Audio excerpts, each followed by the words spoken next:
오늘 하루는 어떠셨나요? 혹시 퇴근길 버스 창가에 기대어 깊은 한숨을 내쉬지는 않으셨나요? 열심히 달린다고 달렸는데 제자리 걸음인 것만 같고 어깨 위에 놓인 삶의 무게가 유난히 버겁게 느껴지는 그런 날들이 있습니다. 특히 30을 넘고 40을 지나오면서 우리는 책임져야 할 것들은 점점 늘어나는데 정작 나 자신을 돌볼 여력은 점점 줄어드는 경험을 하게 됩니다. 마치 짙은 안개 속을 걷는 기분일 겁니다. 어디로 가야 할지 방향은 보이지 않고 발밑은 위태롭고 조금만 방심하면 넘어질 것 같은 불안감. 저도 압니다. 그 막막함이 얼마나 우리 마음을 갉아먹는지 말이죠. 매일 아침 눈을 뜨는 게 숙제처럼 느껴지고 회사에서의 하루가 마치 끝나지 않는 전투처럼 느껴지는 순간들. 우리는 어쩌면 너무 오랫동안 긴장 상태로 살아왔는지도 모릅니다. 조금만 더 버티면 괜찮아질 거야. 나만 힘든 게 아니잖아라며 스스로를 다독여보지만 때로는 그런 위로조차 공허하게 들릴 때가 있죠. 마음의 연료가 다 타버린 것처럼 무기력해지고 내가 지금 잘 살고 있는 건지 이 길의 끝에는 과연 무엇이 있을지 의심이 들기 시작합니다. 만약 지금 당신의 마음 상태가 이렇다면 잠시 멈춰서서 오늘 제가 들려드릴 이야기에 귀 기울여 보시길 바랍니다. 먼 영국에서 아주 오랫동안 전해 내려오는 키퍼, 더 키퍼, 즉 지키는 자에 대한 민담입니다. 이 낡은 이야기 속에는 놀랍게도 지금 이 시대를 살아가는 우리가 겪는 고통과 그 고통을 넘어설 수 있는 깊은 지혜가 숨겨져 있습니다. 오늘 이 이야기가 지친 당신의 마음에 작은 등불이 되기를 바랍니다.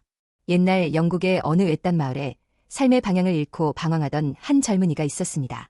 그는 열심히 일했지만 가난에서 벗어날 수 없었고 미래에 대한 희망조차 희미해져 가고 있었죠. 그러던 어느 날 그는 소문으로만 듣던 신비로운 존재, 키퍼를 찾아가기로 결심합니다. 수많은 날을 걸어 도착한 그곳에서 드디어 키퍼를 마주하게 됩니다. 키퍼는 세월의 깊이를 알 수 없는 주름진 얼굴에 모든 것을 꿰뚫어보는 듯한 깊은 눈을 가진 노인이었습니다. 키퍼는 아무 말 없이 그의 이야기를 듣더니 그를 오두막 뒤편에 있는 거대한 호수로 데려갔습니다. 그리고는 낡아 빠진 구멍이 숭숭 뚫린 채 하나를 건네며 말했습니다. 이 호수의 물을 저 채로 모두 퍼내게. 해가 질 때까지 다 퍼내지 못하면 자네는 이곳을 떠나야 하네. 젊은이는 자신의 귀를 의심했습니다. 구멍난 채로 이 거대한 호수의 물을 퍼내라니요. 이건 누가 봐도 불가능한 일이었습니다.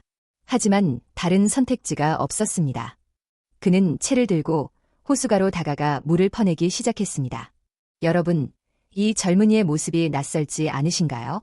어쩌면 이것이 바로 우리가 매일 마주하는 삶의 모습일지도 모릅니다. 도저히 시간 안에 끝낼 수 없어 보이는 업무들, 해결될 기미가 보이지 않는 문제들. 우리는 마치 구멍난 채를 들고 거대한 호수 앞에 선 것처럼 막막한 심정으로 하루하루를 보내고 있는 것은 아닐까요? 젊은이는 미친 듯이 채를 움직였습니다. 하지만 물은 채의 구멍 사이로 모두 빠져나가 버렸고 호수의 수위는 단 1cm도 줄어들지 않았습니다. 시간이 흐를수록 그의 마음속에는 절망감이 차올랐습니다. 이건 미친 짓이야. 도대체 이런 쓸모없는 짓을 시키는 거지. 해는 점점 기울고 그의 절망은 극에 달했습니다. 그는 결국 채를 바닥에 내동댕이 치고 주저앉아 울부짖었습니다. 안 돼. 이건 불가능해. 그가 느끼는 무력감과 패배감은 그의 영혼을 밑바닥까지 끌어내렸습니다. 그는 자신이 세상에서 가장 쓸모없는 존재처럼 느껴졌습니다. 우리도 살면서 이런 순간을 맞닥뜨립니다. 정말 최선을 다했는데 결과가 좋지 않을 때, 아무리 애를 써도 상황이 나아지지 않을 때 느끼는 깊은 좌절감. 마침이 빠진 독에 물을 붓는 것처럼 나의 모든 에너지를 쏟아부어도 아무것도 변하지 않는 것 같은 허탈함. 그것이 바로 삶의 무게에 짓눌려 무너지는 순간일 것입니다. 그렇게 완전히 어둠이 내리고 호수 위로 차가운 달빛이 비추기 시작했습니다. 젊은이는 무거운 몸을 일으켜 다시 채를 잡았습니다. 그런데 그때 기이한 일이 벌어졌습니다. 그가 무심코 채를 들어 올리는 순간 채 안에 무언가가 반짝였습니다. 달빛을 받아 빛나는 작은 물고기 한 마리가 잡힌 것입니다. 그제야 그는 깨달았습니다. 낮에는 깊은 물속에 숨어있던 물고기들이 밤이 되어 달빛이 비치자 수면 위로 올라왔고 그것들은 구멍난 채로도 충분히 잡을 수 있었다는 것을요. 그의 심장이 다시 뛰기 시작했습니다. 임무는 물을 다 퍼내는 것이 아니었습니다. 키퍼가 원했던 것은 불가능해 보이는 상황 속에서도 포기하지 않는 태도와 그 과정에서 스스로 지혜를 발견하는 것이었습니다. 그는 밤새도록 물고기를 잡았습니다. 채 한 가득 물고기가 쌓였을 때 키퍼가 다가와 환하게 웃으며 말했습니다. 수고했네. 자네는 호수의 물보다 더 귀한 것을 퍼 올렸구먼. 이 임무의 진짜 목적은 자네 안에 숨겨진 인내와 지혜를 시험하는 것이었다네.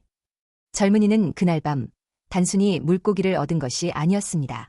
그는 불가능해 보이는 상황을 견디는 힘과 절망 속에서도 새로운 가능성을 발견하는 눈을 얻었습니다. 이야기 속 젊은이처럼 우리도 지금 구멍난 채를 들고 거대한 호수 앞에 서 있는지도 모릅니다. 하지만 잊지 마세요. 삶이라는 키퍼는 우리를 괴롭히기 위해 시련을 주는 것이 아닙니다. 그 시련을 통해 우리가 성장하고 우리 안에 진정한 힘을 발견하기를 바라는 것입니다. 오늘 하루 무사히 버텨낸 당신, 그 자체로 이미 충분히 훌륭합니다. 지금의 어둠이 영원할 것 같지만 반드시 달이 뜨고 상황이 변하는 순간이 옵니다. 이야기를 마무리하며 다시 한번 여러분의 지친 어깨를 토닥여 드리고 싶습니다. 당신은 지금 아주 잘하고 있습니다. 오늘 밤은 부디 무거운 마음을 내려놓고 편안히 잠드시길 바랍니다. 당신을 지키는 내면의 키퍼는 언제나 당신 곁에서 당신을 응원하고 있습니다.